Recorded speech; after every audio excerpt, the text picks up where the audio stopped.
Hi, everybody. Welcome back to Interesting AF or Interesting as Fuck, whichever. I feel like saying fuck a lot because I read the news and yeah, Ugh. fuck. Fuck that. Fuck all of it. Um, yeah. Anyway, pot Hashtag pick the bear. yeah, pick the always. Always the bear. Always. Always the bear. Anywho, Me so Google. like there's this great meme that like says like, oh, women talking about their greatest trauma and then going anyway. So today, if you are joining us today and haven't listened to our previous episode, which you should because it was a very interesting documentary, we're going to be talking about core memories today, which I think, Yay. um I feel like we need some nostalgia that makes us feel a little better and, just puts us back into the fact that we are living this life as we can, as we will, and we, have those things to keep us warm. So, I think, this episode we're going to talk about, you know, what a core memory is, how people manage it, and then as well as talking about we wanted to do top 5, but I think we have a lot of memories that we want to talk Which about, is so it'll be great. more It's a than good thing. which is great. Very Yeah, of course. fortunate. Very fortunate for that. And then, we might go into more than 5, we'll see. But and speaking of which, I think core memories, the first time I heard that term, and I think it probably will be the same for you, Elaine, was Inside Out, which you know what? Pixar for life. Never But if watch you Pixar Never watch a Pixar on a fucking plane. never, unless you've seen it before and you know you aren't going to have to lock yourself in a bathroom for 30 minutes after you watch Coco or Inside Out, which are both Pixar movies I've watched on an airplane for the first time, which is For, really fucking for stupid. first of all, how are you not crying every time you watch a Pixar movie? No matter how many times you've seen it. Well, there are some of them for sure. For sure. Like Coco every time. I can't watch Coco. I can't. I won't. I Can't do it. I'm going through the I'm going through the Pixar movies with my kids. So I watched Up again. Like, ugh, why? And yeah. Like what? What now? What happened? How was it that gut-wrenching? Like how? They know what they're doing. They do know what they're doing. It's They do annoying. know. Yeah, it's annoying. So essentially, a core memory is something that really kind of defines how you view life, how you move through the world, and how you understand the world, right? So, and really something that sticks with you because it could be something that's just like not innocuous, but something that's like just in your memory where you're like when you recall and you go back and you go, hey, this is a big thing for me, like it's a big deal. And there's random things that like become big deals, I think, afterwards, which I think Yeah. is interesting. But like that's how I like understand core memories. And do we know like the actual like psychological term for core memory? Do No, I but if you look up core memory, like the definition of core memory, like the internet gives Inside Out credit for it being like modern slang really popularized. Um because they just do such a good job of explaining it in like of course with the little marbles and stuff, but I guess in having it up, like some of the other like synonyms or related concepts: autobiographical memories, flashbulb memories, formative defining moments, milestones, nostalgic. And to me, like I just think that there are two types of core. Sometimes I don't know I'm in a core memory until it hits me later on. Yeah. And sometimes I know, and sometimes it hits me like a ton of bricks that I'm in one and I need to like pause and like soak in the moment. And I definitely have one of those like on my list. Um, and I just for me, like a core memory sometimes is just like a gut feeling, right? Like sometimes I'll just, especially when I'm in the moment and I know I'm like, this is going to be a core memory. Like sometimes I just feel it. Or if I'm thinking back on a memory and I'm like, that I would totally qualify that as a core memory because, and then you just think back to like the other things that it helped form or like mold your world belief or your world view, I guess is the better way to say it. So yeah, it'll be no surprise that like most of mine are centered around places that are elsewhere. Like most of mine are travel related, but not My, all of them. yeah, yeah, mine are not, and I think it's just really interesting how we think about memory because Yeah. memory is wildly inaccurate. Yes. Like it's Yes. right, and these things, essentially shape our worldview, but they're like wildly inaccurate. Like I keep thinking about, some of my core memories apart from like really intense ones that like you're like, I can have it's about the feeling behind it as opposed to like the event Yeah. necessarily. Sure. But like, I remember like, you know, a documentary where somebody was like, "Oh, I remember being in a place watching certain things that happened." And then the person at the end goes, "But I wasn't there and it didn't Yeah. make sense for me to see what I was seeing." And it's interesting cuz we shape our entire personalities on some of these memories, Well, right? that's that Mandela effect, right? Yeah. Like for real. And that's why like sometimes in a lot of you know, cr- in crime like true crime cases, like visual IDs are hard.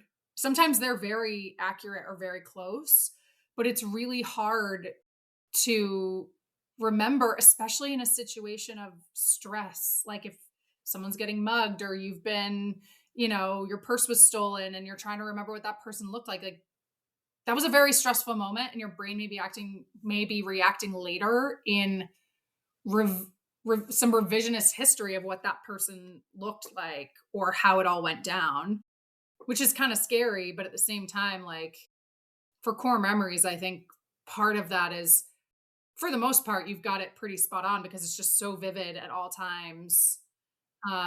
Because it was so impactful to you. Yeah, and I think, I don't remember like specific some of the core memories that I thought about.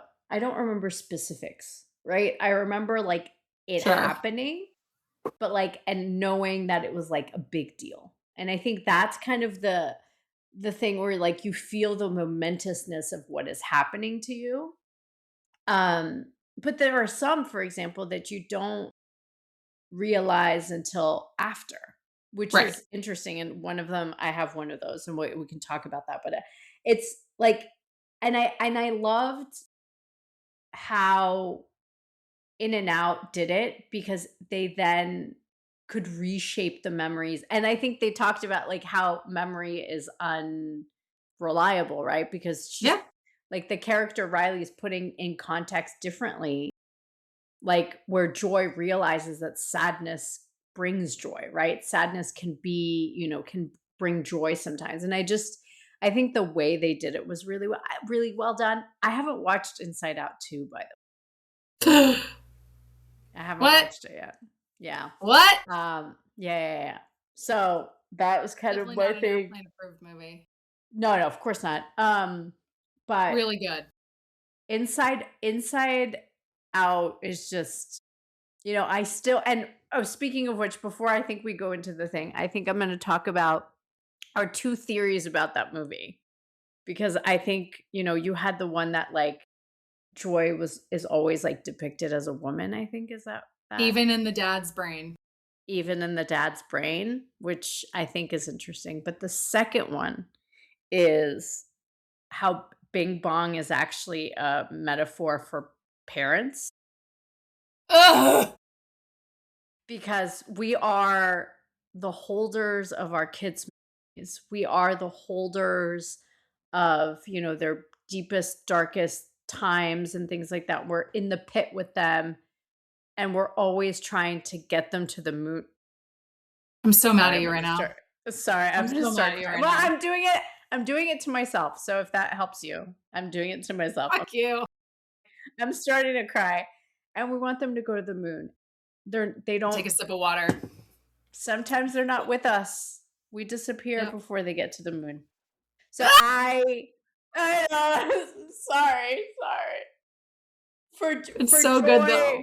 so good. But It's so good. that's my theory on that. And I think, and with these memories, I think there's a lot of like that for me. There's a lot of like parent thing in there too.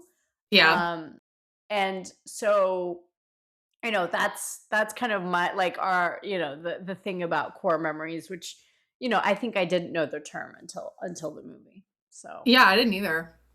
yeah. All And right, do you it's want to kick us off with your first? yeah, this is like a pretty normal one, but like the birth of my children, like though each it's a core thing for a lot of reasons because I went through IVF. So I like through my pregnancy, I was like not I was pretty detached from it just in case it didn't work. So I was pretty like, I wasn't those people that was like, I don't think I would have been anyway. But like I was very like detached from, how people are like, oh, I connected immediately. That wasn't me. Like I wasn't like, oh, there's a baby in there. Like, I Yeah. wasn't like, I wasn't like I was like just on like a low key anxiety, like low grade anxiety the whole time in case like it didn't work or Of which I think course. we That's all totally have, understandable. but like when I saw them and they were there and they were okay, like that for me was like I remember looking in their eyes the first time. Like I remember that. Like it's like Yeah. key for me. And I was going to ask that, like, was there like a key moment in particular of those days that, like, boom, that's the core memory? Like, what, like you said, like it was looking in their eyes? Was it touching their hand for the first time? Like, It was looking in their eyes like for yeah, sure. Like that was the one amazing. where I was like they are there. They're here and like, the eyes are the windows to the soul, which I feel like is a cliche thing, but it's true. Like you do you know both of my kids were very like their personalities were very obvious. One is more chill than the other. You don't Give you two say. Yeah, I don't I'll give you two guesses as to what those are. But yeah, that for me is like, two core memories of like something very like IVF isn't necessarily it's hard if it's like a very long thing, but it's if it works pretty quickly, like it's not that bad, but you still have like the worry that it's not gonna work. Of And course. when you give birth, you're just like, okay, now for the hard part. Right. Right. like, it's now you have to Yeah. deal with a bunch of stuff. So that's for me, like me looking in their eyes was like a Yeah. core. So yeah, mine obviously I've got that too when my son was born. And it was so funny because like I had a C-section. It wasn't emergency, but it also wasn't scheduled. We're talking like, COVID times. So they induced me. It didn't take for, we were like 2.5 days into the process and they were like, we could have him out of you by noon tomorrow. And I was like, I want that. Like, Yes. let's just get this over with at this point. Right. Because the longer because I was having contractions and the longer that went on, the more stressed out we were going to get. So I said, fuck it. Let's like, do it. Whatever leads to the healthiest baby and the healthiest mama. And that was the option. So that's what we went with. So I'm, strapped down crucifix style on the Yep. hospital bed and I hear him crying and I'm not crying yet. And so in my head, I'm like, oh my God, like what is wrong with me? Why am I not crying? And, I hear them doing all the weighing and my husband's over there and all this stuff. And of course, I'm still strapped down, like, cause what I can't see is them putting my organs back in my body, which is a whole thing. And it was Showing up seven eight layers. layers, eight Eight. layers. Sorry, My eight. sphincter was not in the right place for months. I'm just gonna let's talk about that. Yeah, let's talk I about was like, that. oh, that feels interesting. Yeah. Yeah, no, ridiculous.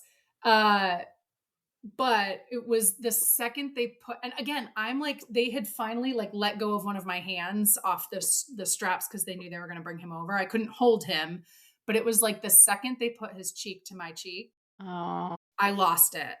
And my husband got it all on like live yeah. pictures and stuff where I just was like, my baby.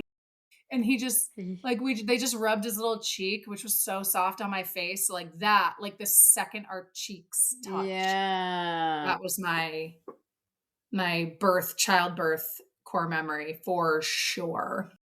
Yeah. Now For I my sure. both of mine were C-sections. This first Right? one was emergency. The second one was elective because my kids are born very close together. And um yeah, I remember shaking a lot.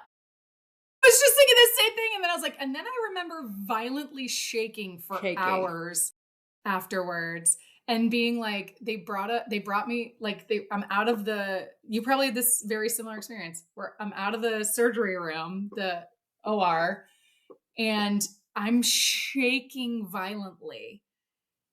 And I'm also like, I feel loopy. Something's not right. And my husband is like, you just had a major surgery. You lost a ton of blood, which is this wasn't like abnormal. That's That's what happens when you have a normal. C-section. And then I was feeling loopy because of course, once my child was out, they put me on all the pain medication and I hadn't eaten in 24 hours because you can't eat before a C-section or before you go into N- labor. Nope. So, yeah, that was the whole thing. Shaking violently. I was like, I'm cold, I'm hot, I'm shaking, I'm loopy. What's happening? And I was so fucked Bloated. up. You what? I'm bloated. Like my Yeah, oh, legs. all of it. I have a picture of my legs. Jesus.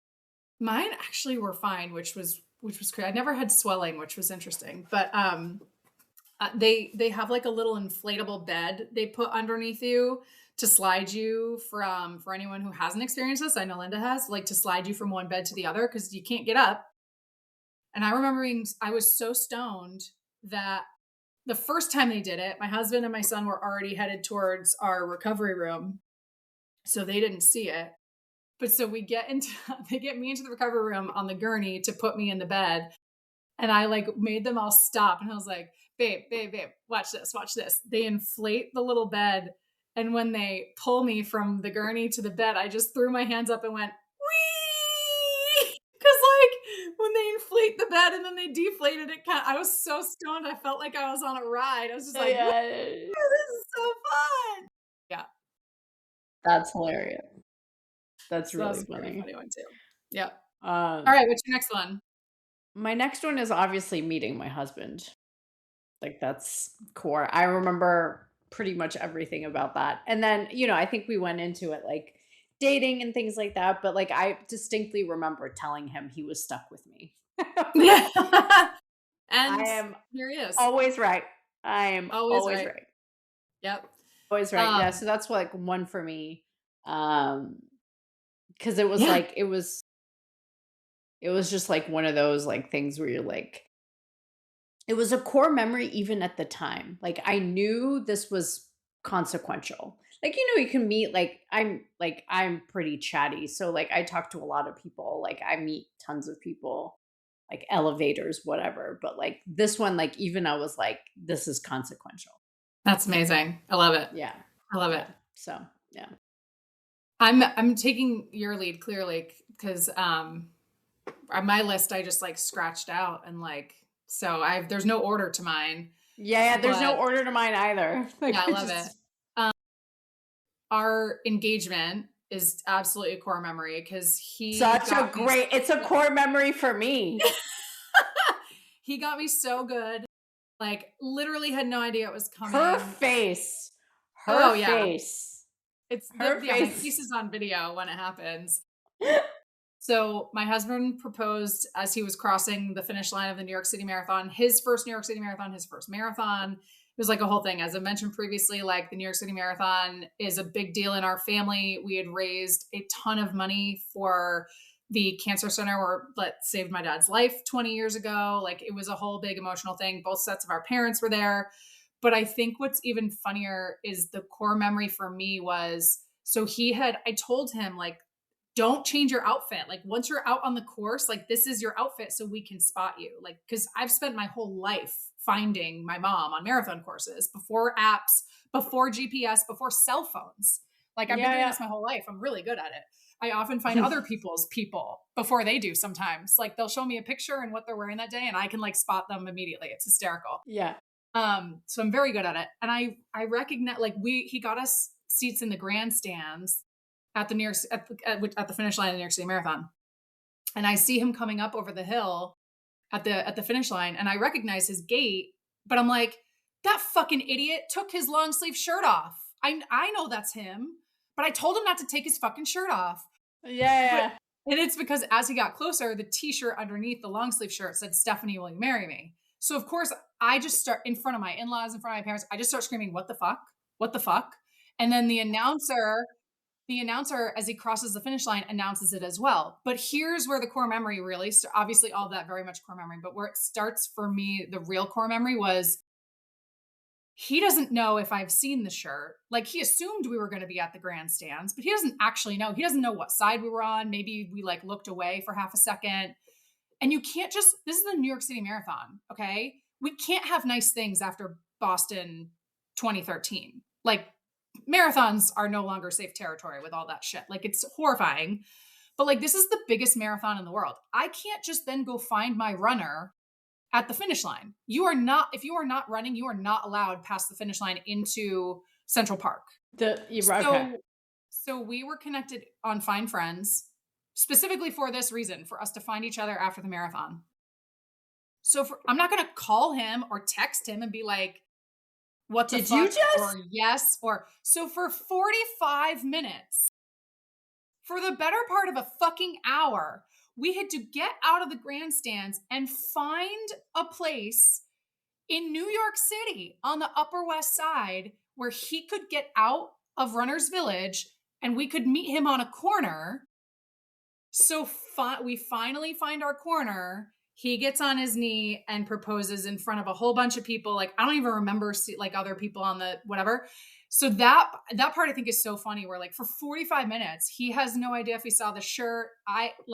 I'm just like, what the fuck? What is happening? Meanwhile, my dad had stopped in one of the little bodegas, like a block from where we ended up getting engaged, and buying champagne for everybody. So like we get engaged. My mom took the most unflattering pictures of me because I'm ugly crying like beyond belief. And then my dad hands everyone a bottle of champagne and he's like, "Here's everybody." And because he was the only one that knew. He was the only one that knew going into this that this was going to happen. And so we then drank champagne, just like walking through the streets of New York back to our hotel after all that. And I was like, I dare a fucking cop to arrest me for drinking in public right now. Yeah, do it. Oh my God, I did not know the second part of that story. The second part is the funniest part to me. It is like for 45 minutes, I couldn't call him, text him. He didn't know. Like it was a whole thing. That is hilarious. Yeah. That is so our funny. Engagement story is definitely a core memory. Yeah. No, that's a good one. That's a pretty good one. That's a good one. So my third one or fourth, whatever, is having McDonald's for the first time. Oh, I love it. Because we had moved to Spain. So my dad was a diplomat and we moved from the country we were at, and it was my brother's birthday. And we had we had just arrived. Like we had just gotten there. So we had nothing. My dad had gone ahead of us, I think. That I don't remember. But like he came back with us. So we had an apartment, we had all that, but he came and like it was my brother's birthday and we went to McDonald's, and it was the first time I went to McDonald's. And how old were you? I was 5. So like I was 5. So it's like when your memories really like kind of you start remembering stuff. So it's not necessarily the McDonald's thing. It was like the momentous thing of like, hey, it's my brother's birthday. And like we're going on this like adventure of living in another country that we've never been to before. And it's just like the event, and I remember everything. I remember the McDonald's. I remember what, like, it was a Happy Meal. We had a Happy Meal. I don't remember the toy. Ew. That's okay. Um, I remember my dad asking if they had cakes, which, if you go to McDonald's all the time, they don't have cakes, but like, for a birthday or something. And like, they were like, no, we don't. And it was just, that's the thing that I remember. Did you have McDonald's in your home country? No, it doesn't So that's exist. It probably still part of it does. too, is like you didn't have it where you lived, but you probably had heard about it, right? Because this is like Y- one of the most recognizable global brands of all time, Yeah. right? And So, I don't like, and or this you is the like you thing, knew it was like, a thing, right? You knew it was something special that like, I don't know that I mm, can't mm, tell you if I knew that okay, because that's fair. I had like, You were I young, had I was young, and number 2, I had traveled before, like, I'd been to France fair. before, like, I'd been to, like, other countries before, but, like, I don't think I had had it before then, but it could have been. I should ask, but I don't. I just Yeah, remember that because it just encompassed the experience of that's great. being in Spain. I like that one. I'll stay with the 90s. We took a trip to Cape Cod in 1991 with our best family friends, our neighbors. And it was like the first time I really remember like my dad like really cutting loose. Like not just seeing him as like my dad and like this serious business guy and this like Italian New Yorker like guy, but like we went and just so happened we were going to be hit by one of the biggest hurricanes still to this day that has ever hit New England. Hurricane Bob. I remember it very well.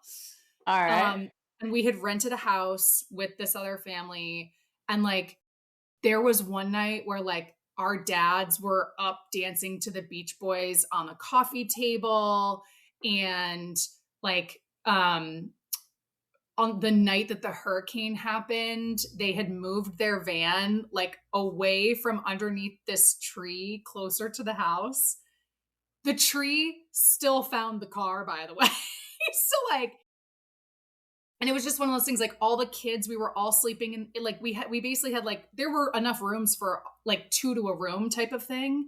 But like there Yeah. was one night, the night we all knew we were like, we're gonna lose power tonight. Like tonight's the night of the hurricane. We called it the hurricane party. And all the kids had sleeping bags. We all slept in the same room. We watched the live action Ninja Turtle movie until we lost power. That was like before we all went to bed, is when the dads were dancing on the table. And I just like have these like vivid memories of that trip. And let's see, 91. So yeah, I was still pretty young, like still single digit aged at Yeah, that yeah, point. yeah. So I love that one. And the car still got totaled. Car still got totaled. Still got totaled. That's Their minivan, their baby blue Chevy or whatever the big minivan was back in the early 90s. I can picture it perfectly in my head. I just can't remember the brand, but yeah, yeah. it was Um crazy.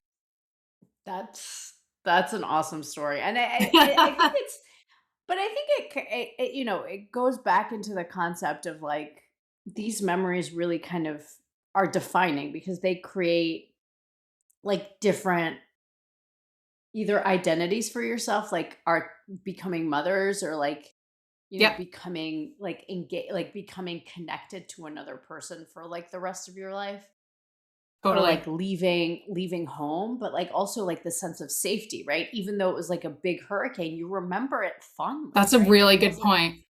like you remember it in a way like, and I think this is where like core memories are interesting because it does really, you know, alter your worldview. Like we're mothers now, we're wives, we feel safe when we move to like different Right. places or go into like a very difficult hurricane situation. So I think it's like, you know, to that you know, effect, like that's That's a really, what really good point.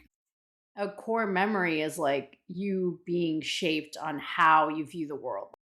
Yeah. something is changing or something dangerous is happening, you can find ways to find joy. You can find ways to feel safe. You can find, and a car gets totaled, at least everybody was safe, right? So there's a lot of like, things that like shape how you move about the world. To which, like, I think this is, you know, tangent about gentle parenting, right? I think it gets a lot of shit lately because it seems like it's permissive parenting, but that's not the point. The point is having a child feel safe through their emotions and through kind of events. And that's kind of like the concept. It's not that there's no boundaries, it's not that you let them do whatever. It's the concept of you creating these like recreating concept of them feeling safe. And I think, feeling safe in their emotions or whatever happens. So I think that's, and I think this kind of shows to us like in a way that like we had that without it being, gentle parenting or something, which I think, well, my parents were gentle, but like, like in that sense, like safety Yeah. was a thing for them. So, We didn't know um, the tree. We didn't know the tree landed on the car until the next morning because, like, the music was loud, the movies were loud. Like, we were all having a good time. Our parents were just laughing. We were all laughing. Like, we literally had no idea until the sun came up the next morning. We were like, "Oh shit! Look, there's a tree on the car." yeah. Oh crap. Like, oh, Yikes. We that got to must have figure happened something last night. out. Oh yeah. Got to figure that out. Um, so I'm going to get into some bummer ones. Okay. So, um, and I think I've talked about this before. My father was a diplomat and then got sent back to our home country, and he decided we would stay here. And I remember him telling me, we went to the pool. We were at the pool. He decided to tell me at a public place. And I remember really being scared because it was really dangerous in the Mhm. home country at the time. There was like stuff happening. And that was the first time I think I felt like I remember feeling fear, like a guttural amount of fear for like my dad's safety, like not Mm. necessarily mine. I think for me that was like it's a very core thing. I remember being at the pool. I remember asking him if he was going to be okay and him trying to make a joke about it that I won't repeat here. Um but like that kind of for me was the first time that I remembered like sad things happen and bad Or things maybe happen. Like, feeling fear for someone else, where you could be like, "Oh, like that yeah, is a defining moment, right?" Like we're talking about is yeah, you're like, "Oh my god, I'm fearful for someone else, and I can't. I have no way to help." Right? exactly. And like I was You were young. how old was yeah, I was 11 at the time. So like That's young. yeah, That's heavy. yeah. And it's like and it was just very and I remember the entire summer where he was like, we're gonna go do stuff. And we did like we went to a bunch of stuff, we visited stuff, as a family. It was just a really sorry for the bummer core memory. But No, that this for me was this like is a that's a big shaping. one. Yeah, it was like very, very impactful. And like I remember it to this day, right? And I go back to it, I think multiple times.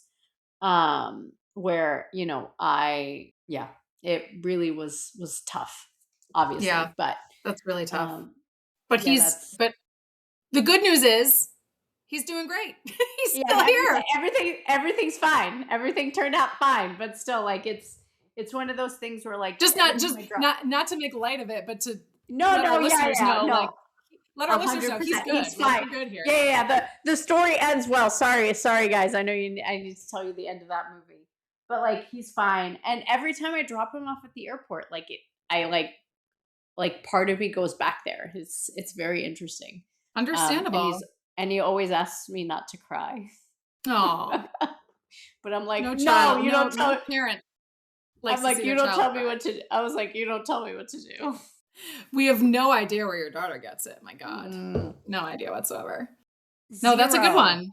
That's an important one. I Yeah. think Yeah. that's an important one. So that shaped a lot of, then then a bunch of stuff happened because I was like being bullied at school. And so I Oh, was like, I had like stomach aches. I had to leave. Anyway, so Aw. period that was difficult, but then we made it through and he's fine. He's all good. Yay! Yay, Yay, Dad. dad. Mine is not that serious. Good. I love it. I love it. Please But bring us back.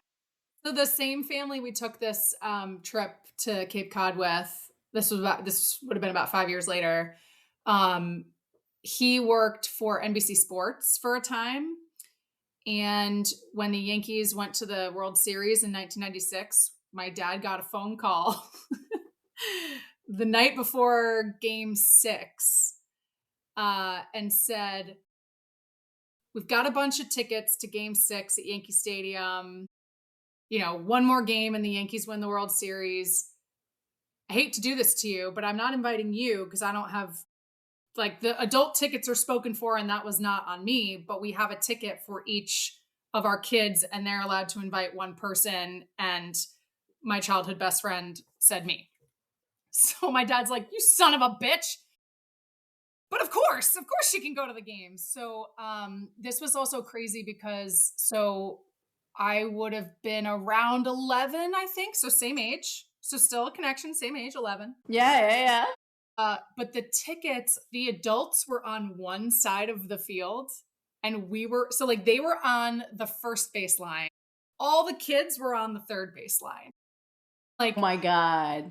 Like there were older teenage children in this, but they're like, "You watch these children." But it's game 6 of the fucking World Series in the Bronx. And they were like, "If you go to the bathroom, the bathroom's right out here. You go to the bathroom together." Like, it was the whole thing. But they end up winning.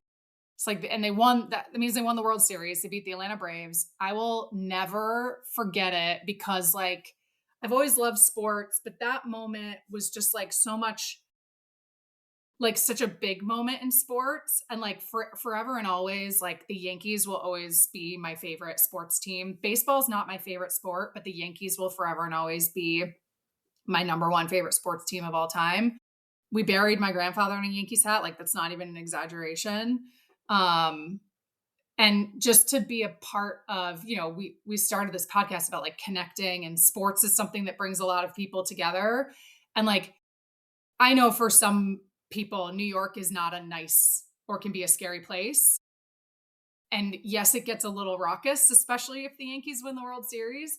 But like, imagine just tens of thousands of people just hugging each other and like dancing in the streets and just going absolutely crazy because everybody's team just won the World Series, the greatest title in baseball.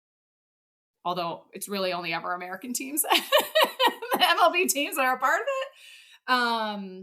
But yeah, that was definitely a core memory for me. And then my childhood best friend's older brother, it was so funny. You started just hearing these like thump, thump, thump sounds, and you realized people were jumping on the seat bases to take them as like keepsakes. And I didn't go home with one, but someone in our group did. So that's definitely a core. I remember like holding on to each other as we were like trying to get back to the parking garage walking through the Bronx after the Yankees had just won the World Series. Because then like, it's not just the people from the game emptying out into the street. It's everyone who lives in the Bronx, like emptying out into the streets and going crazy. Like people are like hanging from street signs. Like the bars are going crazy. Yeah. People who are like outside Yankee Stadium watching, and the bars are like, it was awesome. It was so awesome. And you're just like, oh my God, this is what it feels like. Even though like I didn't technically win. It just like felt like a different level of winning, especially at 11 years old.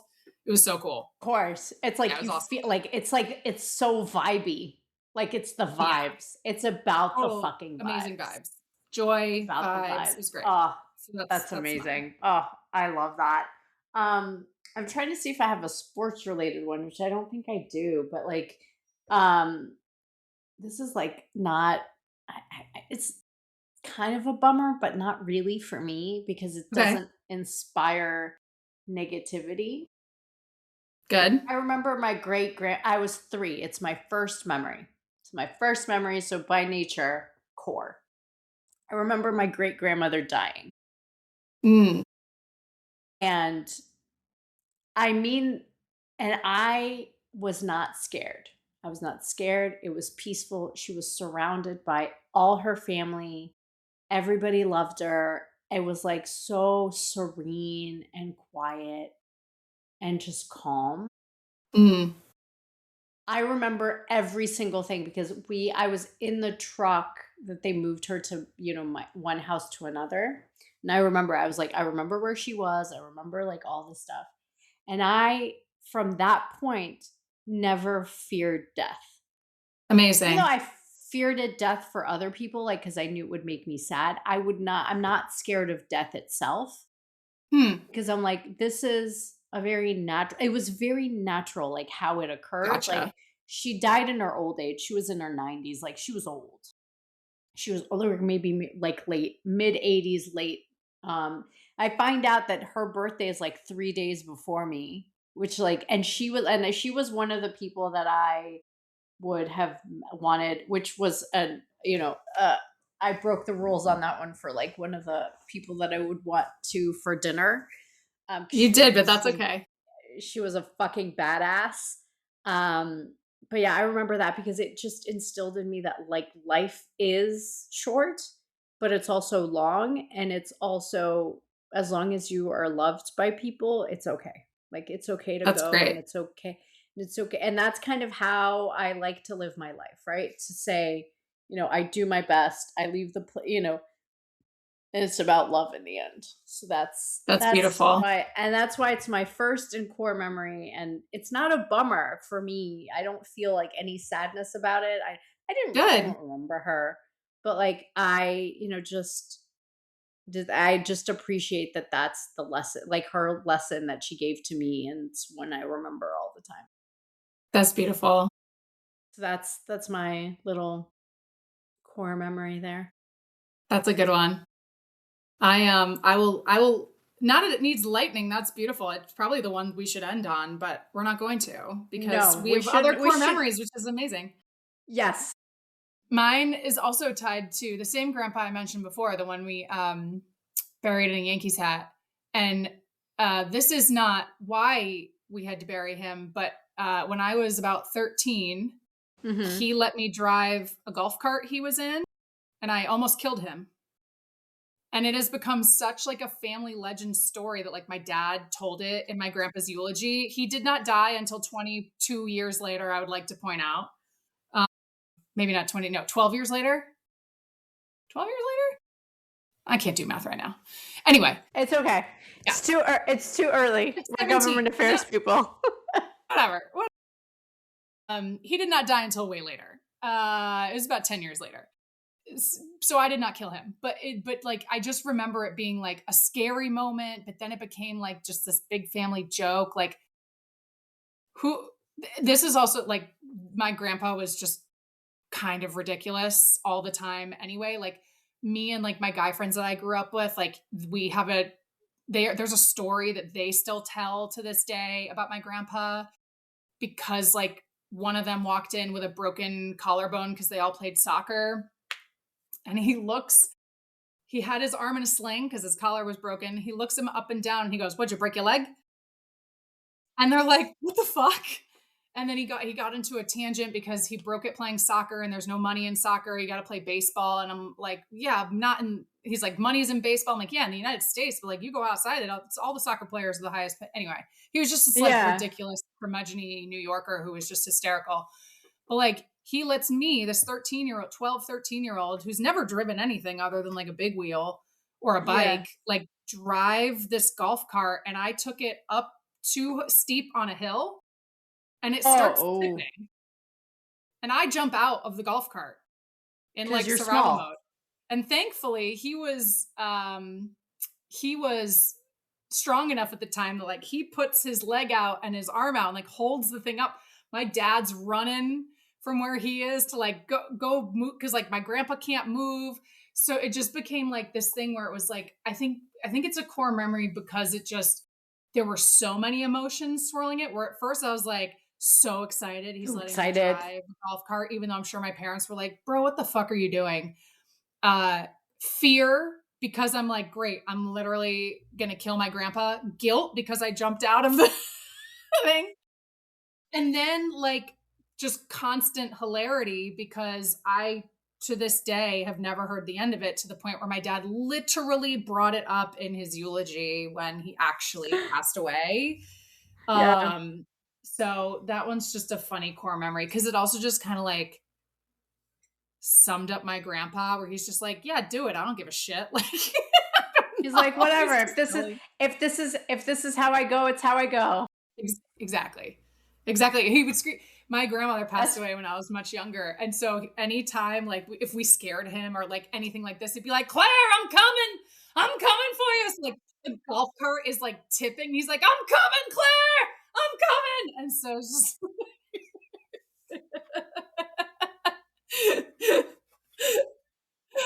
God, that's Yeah. hilarious. Good one. I hope you laughed about it, at the Oh, yeah, eulogy. absolutely. We hadn't even like, once my dad got it back onto the road, and my dad was like kind of mad at me, but also kind of mad at him, and then we And were all just laughing about it, like whatever.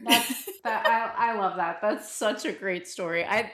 Good. Now it's like all the rest of the day I'm going to be thinking about kind of the stuff Yeah, core memories, and I hope this episode kind of made you think about who you are and how these core memories have shaped you and how you move through the world because of the things you've experienced and with experience with each other. All these memories have other people in them. It's not just like this, you know, thing that we're doing on our own. So, yeah. we have Do you have not any figured out. more? Do you have No, any no, more? Do no. you have any lightning No, round ones?